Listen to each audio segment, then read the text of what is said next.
Hi ಎಲ್ರಿಗೂ ನಮಸ್ಕಾರ. Welcome back to my YouTube channel. ನಾನು ನಿಮ್ಮ ಪ್ರೀತಿಯ ಕಮಲ. ಎಲ್ಲರೂ ಹೇಗಿದ್ದೀರಾ? ಎಲ್ಲರೂ ಆರೋಗ್ಯವಾಗಿ ಚೆನ್ನಾಗಿದ್ದೀರಾ ಅಂತ ಭಾವಿಸ್ತಾ ಇವತ್ತಿನ ವಿಡಿಯೋನ ಶುರು ಮಾಡ್ತಾ ಇದ್ದೀನಿ. ಇವತ್ತು ಏನಪ್ಪ ವಿಶೇಷತೆ ಅಂತ ಹೇಳೋದಾದರೆ, ನಮ್ಮ ಮನೆಯ ಅಂಗಳದಲ್ಲಿ ಬ್ರಹ್ಮಕಮಲದ ಮೊಗ್ಗುಗಳು ಆಗಿದ್ವು. ಒಂದೇ ಗಿಡದಲ್ಲಿ 5 ಮೊಗ್ಗುಗಳಾಗಿದ್ವು. ಇವತ್ತು ರಾತ್ರಿಗೆ ಅರಳುತ್ತೆ ಅಂತ ಗೊತ್ತಾಯ್ತಲ್ಲ, ಅದಕ್ಕೋಸ್ಕರ ಈಚೆ ಕಡೆ ಎಲ್ಲ ಕ್ಲೀನ್ ಮಾಡ್ಕೊಳ್ತಾ ಇದ್ದೀನಿ ಪೂಜೆ ಮಾಡೋದಕ್ಕೆ ಅಂತ. ರಾತ್ರಿ ವೇಳೆ ಹೂವೆಲ್ಲ ಅರಳುತ್ತಲ್ಲ, ಅದಕ್ಕೋಸ್ಕರ ಎಲ್ಲ ಕ್ಲೀನ್ ಮಾಡ್ಕೊಳ್ತಾ ಇದ್ದೀನಿ. ನಮ್ಮ ಮನೆಯ ಬ್ರಹ್ಮಕಮಲ ಗಿಡದಲ್ಲಿ ವರ್ಷ ಹುಣ್ಣಿಮೆ ದಿನ ಕರೆಕ್ಟಾಗಿ ಅವತ್ತಿನ ದಿನವೇ ಅರಳುತ್ತಾ ಇದ್ವು.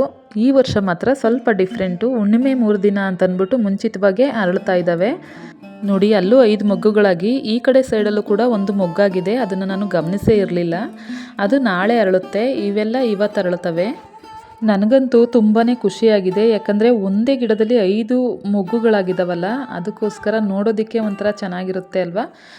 ಅದಕ್ಕೆ ಖುಷಿಯಲ್ಲಿ ಎಲ್ಲನೂ ಕ್ಲೀನ್ ಮಾಡ್ಕೊಳ್ತಾ ಇದ್ದೀನಿ. ಈಚೆ ಕಡೆ ಎಲ್ಲ ತೊಳೆದು, ಹಾಗೆಯೇ ಮನೆಯೆಲ್ಲ ಒರೆಸಿ ಗುಡಿಸಿ ಬಟ್ಟೆ ಎಲ್ಲ ವಾಶ್ ಮಾಡಿ ವಾಕಿಂಗ್ ಹೋಗೋದಕ್ಕಿಂತ ಮುಂಚೆನೇ ಇಷ್ಟೆಲ್ಲ ಕೆಲಸಗಳು ಮಾಡ್ಕೊಂಡಿದ್ದೀನಿ.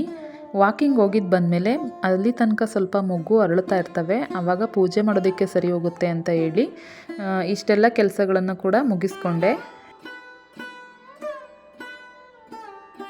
ಇವಾಗ ವಾಕಿಂಗಿಂದ ಬಂದು ಸ್ನಾನ ಮಾಡಿಕೊಂಡು ಪೂಜೆ ಮಾಡೋದಕ್ಕೆ ಅಂತ ರೆಡಿ ಮಾಡ್ಕೊಳ್ತಾ ಇದ್ದೀನಿ. ನೋಡಿ, ಇವಾಗ ಒಂದು 7:30 ಆಗಿದೆ. ಆವಾಗಲೇ ಕೂಡ ಇಷ್ಟು ಮೊಗ್ಗುಗಳೆಲ್ಲ ಚೆನ್ನಾಗಿ ಸ್ವಲ್ಪ ನಿಧಾನವಾಗಿ ಅರಳುತ್ತಾ ಇದ್ದಾವೆ. ಹಾಗೆಯೇ ನನಗೆ ರಂಗೋಲಿ ಬಿಡಿಸೋದು ಅಂತಂದರೆ ತುಂಬಾ ಆಸಕ್ತಿ ಇದೆ.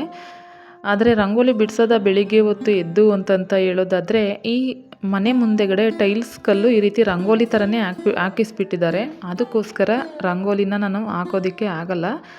ನಿಮಗೇನಾದರೂ ನನ್ನ ಡೈಲಿ ವ್ಲಾಗ್ಸ್ಗಳಲ್ಲಿ ದಿನಕ್ಕೆ ಒಂದೊಂದು ರಂಗೋಲಿನ ನೋಡಬೇಕು ಅಂತ ಇಂಟ್ರೆಸ್ಟ್ ಇದ್ದರೆ ಕಮೆಂಟಲ್ಲಿ ತಿಳಿಸಿ. ನಾನು ಇದೇ ಟೈಲ್ಸ್ ಕಲ್ಲನ್ನು ಮನೆ ಮುಂದ್ಗಡೆ ಇಟ್ಕೊಂಡು ಪುಟ್ಟ ರಂಗೋಲಿಗಳನ್ನು ಬಿಡಿಸ್ತೀನಿ. ನಿಮಗೂ ಕೂಡ ಹೆಲ್ಪ್ ಆಗುತ್ತೆ. ನನ್ನ ವ್ಲಾಗ್ಗಳಲ್ಲಿ ರಂಗೋಲಿನೂ ಕೂಡ ಆ್ಯಡ್ ಮಾಡಬೇಕು ಅಂತ ನಿಮಗೆ ಅನಿಸಿದರೆ ರಂಗೋಲಿ ಅಂತ ಕಮೆಂಟ್ ಮಾಡಿ.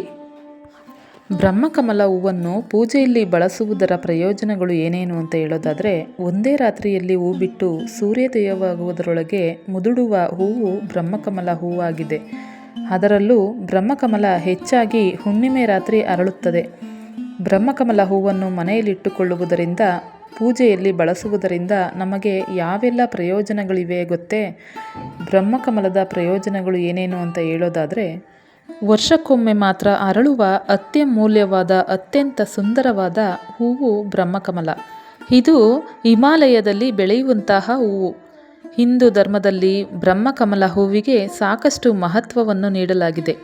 ಇದನ್ನು ದೈವಿಕ ಹೂವೆಂದು ಕೂಡ ಪರಿಗಣಿಸಲಾಗುತ್ತದೆ. ಶಿವನು ಗಣೇಶನಿಗೆ ಮರುಜೀವವನ್ನು ನೀಡಿದಾಗ ಬ್ರಹ್ಮದೇವನು ಸಂತಸಗೊಂಡು ಆನಂದ ಬಾಷ್ಪವನ್ನು ಸುರಿಸಿದಾಗ ಅದರಿಂದ ಸೃಷ್ಟಿಯಾದ ಹೂವೇ ಈ ಬ್ರಹ್ಮಕಮಲ. ಈ ಆಧ್ಯಾತ್ಮಿಕ ಹೂವನ್ನು ಕೇದಾರನಾಥದಲ್ಲಿ ಶಿವನಿಗೆ ಮತ್ತು ಬದರಿನಾಥದಲ್ಲಿ ವಿಷ್ಣುವಿಗೆ ಅರ್ಪಿಸಲಾಗುತ್ತದೆ. ಈ ಸಸ್ಯದ ಹೂವುಗಳು ರಾತ್ರಿಯ ಸಮಯದಲ್ಲಿ ಮಾತ್ರ ಅರಳುತ್ತವೆ.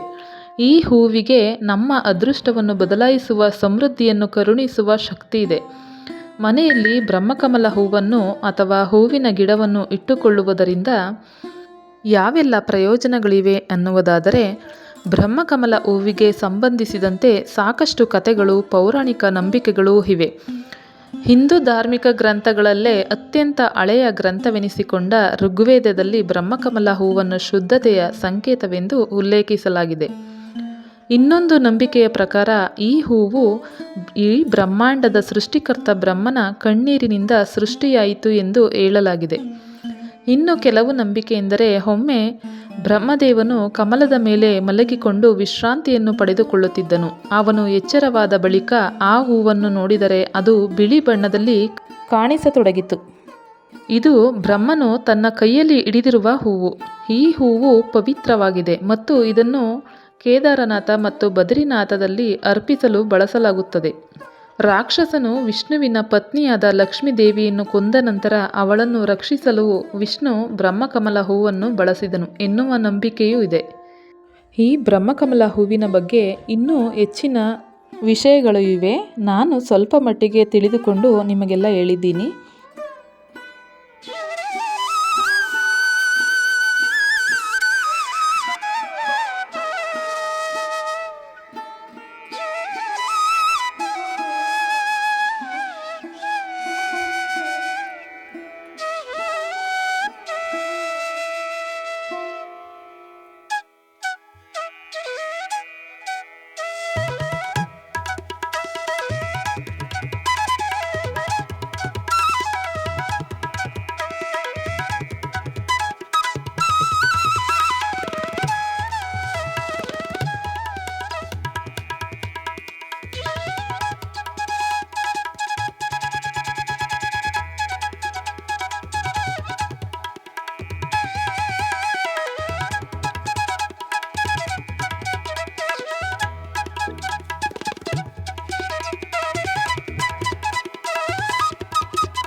ಇದಾಗಿತ್ತು ಇವತ್ತಿನ ದಿನ ಫ್ರೆಂಡ್ಸ್. ನನ್ನ ವಿಡಿಯೋ ನಿಮಗೆಲ್ಲ ಇಷ್ಟ ಆಗಿದೆ ಅಂತ ಭಾವಿಸ್ತೀನಿ. ಇಷ್ಟ ಆಗಿದ್ರೆ ಪ್ಲೀಸ್ ಒಂದು ಲೈಕ್ ಮಾಡಿ, ಶೇರ್ ಮಾಡಿ, ಕಮೆಂಟ್ ಮಾಡಿ.